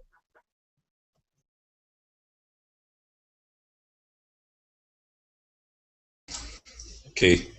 Vamos entrar agora numa parte final desse hangout, né, desse debate. E eu vou colocar aqui um cronômetro, né, onde vou determinar aqui o tempo em que cada um vai fazer o seu comentário. O cronômetro está aí na tela. E eu farei aí um tempo, né, de 3 minutos, para que cada um faça a sua colocação. Uma pergunta, né, o Fábio Sabino fará uma pergunta para o Luiz Cláudio, e o Luiz Cláudio fará uma pergunta para o Fábio Sabino, né, respeitando o tempo aí de 3 minutos. Né. Eu vou iniciar aí a contagem, estou dando aqui um exemplo, tá, como é que vai ser a contagem do tempo. Terminando o tempo aí, zerando, vai ter um alarme, né, não sei se vocês irão ouvir. Chegaram a ouvir aí, Sabino? Alarme ou não? Não, eu tô vendo só que o reloginho aqui, ó, 10 minutos é o que eu tô vendo aqui. Tô vendo aqui o reloginho na tela, tá? Ok, então eu vou colocar aqui o tempo para vocês, tá, de 3 minutos para cada um. E começar primeiramente pelo Fábio Sabino, para que ele possa fazer a sua pergunta ao Luiz Cláudio, dentro do tema se o Novo Testamento é ou não um complemento do Antigo Testamento. Ele vai fazer a sua colocação, né? E diante disso, dentro do tempo de 3 minutos aí, né? O Luiz Cláudio irá fazer a sua resposta, seu comentário, e o Sabino da mesma forma, aquele formato do anterior, né? Pergunta, resposta, réplica e tréplica, né? Tudo bem? Cada um fazendo as suas colocações dentro do tempo de 3 minutos. Fábio, sua pergunta, por favor. Olha, Cérebro, eu não tenho nenhuma pergunta a fazer para o Luiz Cláudio concernente ao tema, uma vez que ele já discorreu o que ele pensa, o que ele acha, o que ele ensina. Eu não tenho nenhuma pergunta a ser feita para ele, não. Eu não. Ok.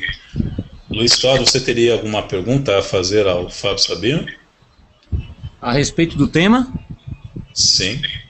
Olha, não, porque ele aí já botou as suas observações, né, o público, tá certo? Do que ele tem de aprendizagem e tudo, e da mesma forma eu. Então, diante do termo, entendeu?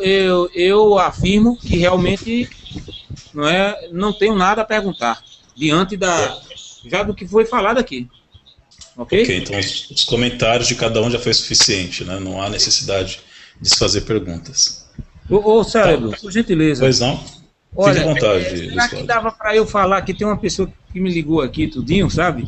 Está nos ouvindo lá na Espanha, entendeu? Sim. E queria saber um pouco mais sobre ele. Não sei se você daria também a oportunidade para o Fábio falar.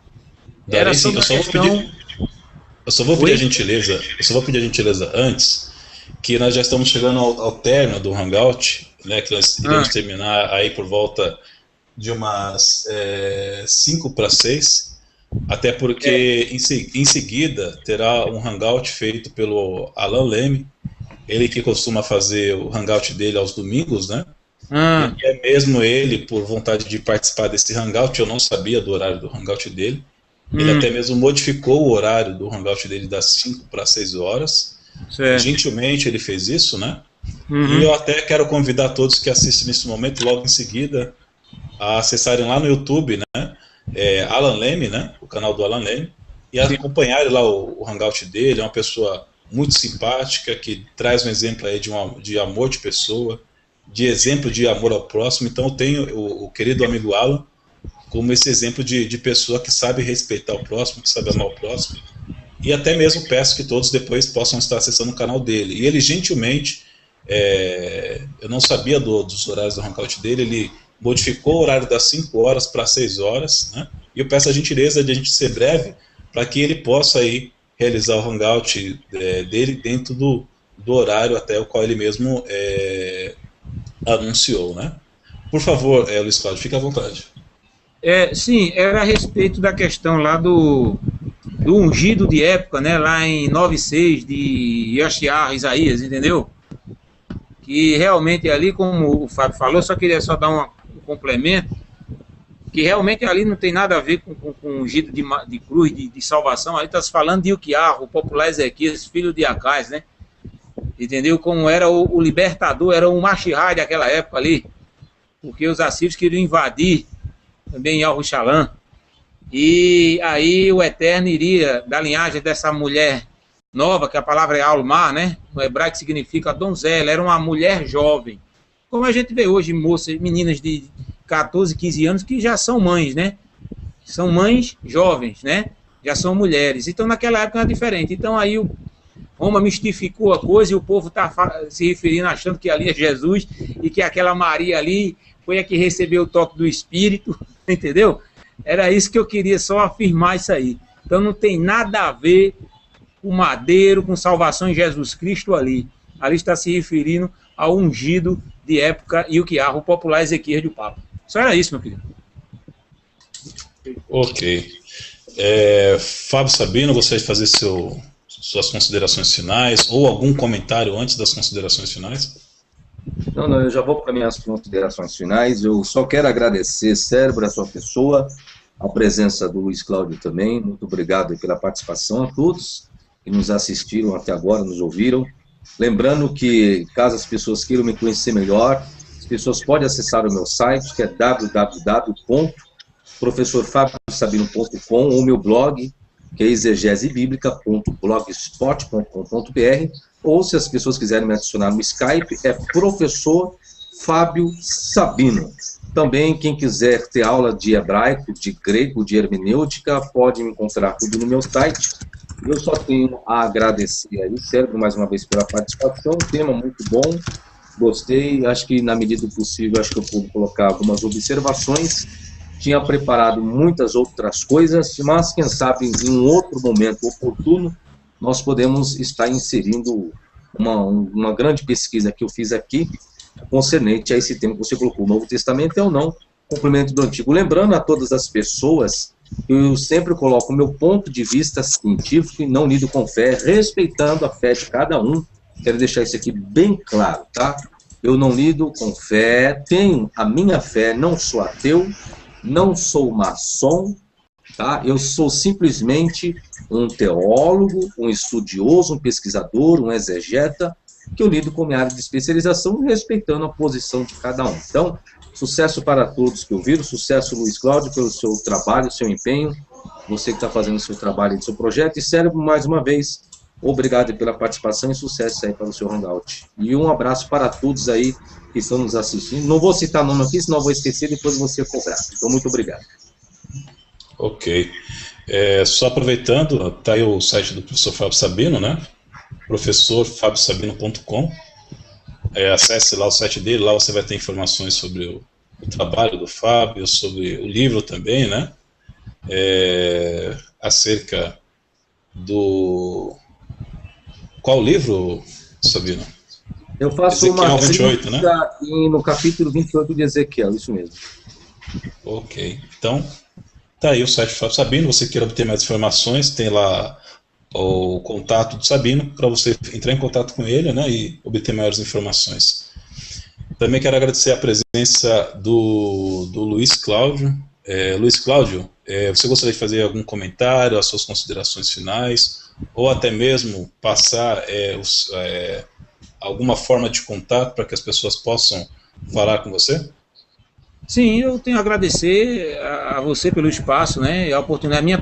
É o meu primeiro trabalho desde 2000 para cá que eu aceito de comentar algo na internet. Veja bem, é o meu primeiro um trabalho desse, né? Já que o meu primeiro trabalho foi a uma rede de TV, que é aquele trabalho que foi para o YouTube em 2005, caso em 2009, mas foi gravado em 2005.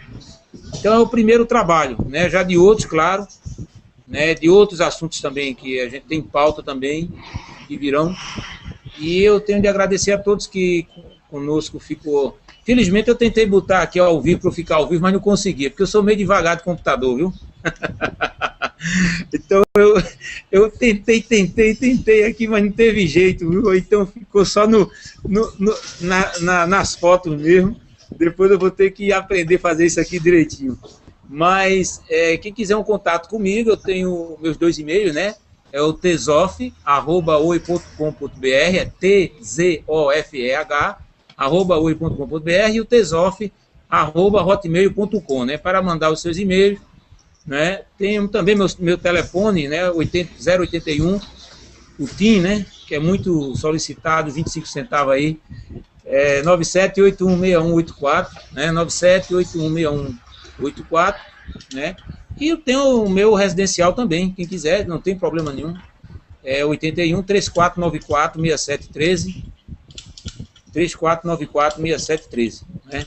Então nós estamos aí agradecendo por tudo, né? Agradecendo pela participação de todos, também que o Fábio seja próspero e que o Eterno lhe ilumine muito mais, para ele observar muitos e muitos pontos e ver, entendeu? E muita coisa, né, dentro do seu projeto de trabalho, né? E assim eu desejo a todos os ouvintes um ótimo final de tarde, né? Início de noite de domingo e semana que vem por aí, que amanhã já é segunda, como se diz, dia de branco. Eu agradeço ao cérebro analítico, mas rapaz, eu gostei daquele cérebro paralisado, Cérebro paralítico. Paralítico, ó. Aí eu ia te chamar de cérebro paralítico, já pensou? Não, é cérebro paralítico bem criativo. Eu gostei. Eu gostei, rapaz. Por isso que eu tô rindo até agora. Até Fábio tá rindo aí, ó. Eu aconselho que as pessoas acessem o canal dele lá, curtam o canal dele, obtenham informações. Mas realmente o conteúdo, às vezes o assunto é de suma importância, né? Bem criativo. Criatividade, Hoje o brasileiro é muito criativo também, embora copia muita coisa, né? Mas valeu a pena aí a todos que nos ouviram e eu agradeço por tudo, tá? Shalom, Hamalek, Yahoo, Aminal. Vou traduzir para vocês aí, né? Tranquilidade, saúde, felicidade no Rei Yahoo, verdadeiramente. Ok? Tá aí na tela o contato do Luiz Cláudio, né, também conhecido como Tizofé, né, 8197816184, que é o TIM, né, Luiz Cláudio? Isso. E também o residencial, como ele bem mesmo informou, que é o 3494-6713, caso você queira fazer o contato com o Luiz Cláudio e obter mais informações sobre o trabalho que ele faz. Lembrando que o Luiz Cláudio, além de ele fazer as suas viagens tratando sobre esse assunto, o Luiz Cláudio também, ele é um empreendedor, ele tem o trabalho dele, ele tem a sua atividade, o qual ele tem a sua renda, né? Então ele tem o seu trabalho pessoal, né? Isso não é demérito ou algo que o diferencie de outras pessoas, pelo contrário, é apenas para deixar claro aí que ele faz esse trabalho de levar esse conhecimento, essa pesquisa, o qual ele faz acerca da etimologia das palavras semíticas, e também ele tem a sua atividade profissional, né? Então, só para que as pessoas tenham conhecimento um pouco sobre o Luiz Cláudio. Aproveitando a ocasião, acabei de receber informação que o Ala Leme, que faria agora o Hangout às 18 horas, ele não fará mais, ele até mesmo postou um vídeo no canal dele. Ele teve um acidente, né? Pequeno acidente, né? De bicicleta, não foi nada grave, enfim. E ele, por conta disso, ele não vai poder fazer o hangout dele, né?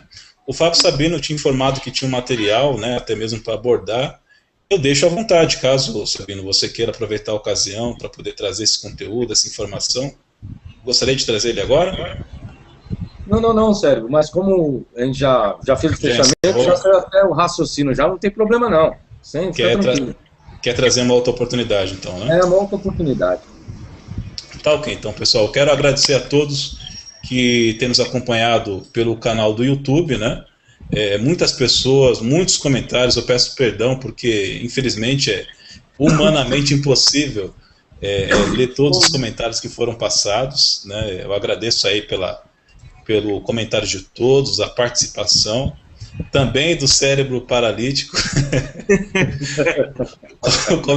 O comentário de todos foi muito bem-vindo, né? E eu deixo bem claro, gente, que o canal Cérebro Analítico, ele é um canal que ele é aberto para todos os tipos de informações, seja religioso, seja sobre comentários sobre política, seja comentários sobre educação, enfim, é um canal aberto para informação, não é um canal de impor conceitos, não é um canal de impor ideias, não é um canal de impor religião, é um canal aberto para informação e, como o próprio nome diz, cérebro analítico, para você que assiste ter uma mente analítica e tirar suas próprias conclusões. Tudo bem, pessoal? Um grande abraço a todos e até mais. Até mais, um abraço. Até mais.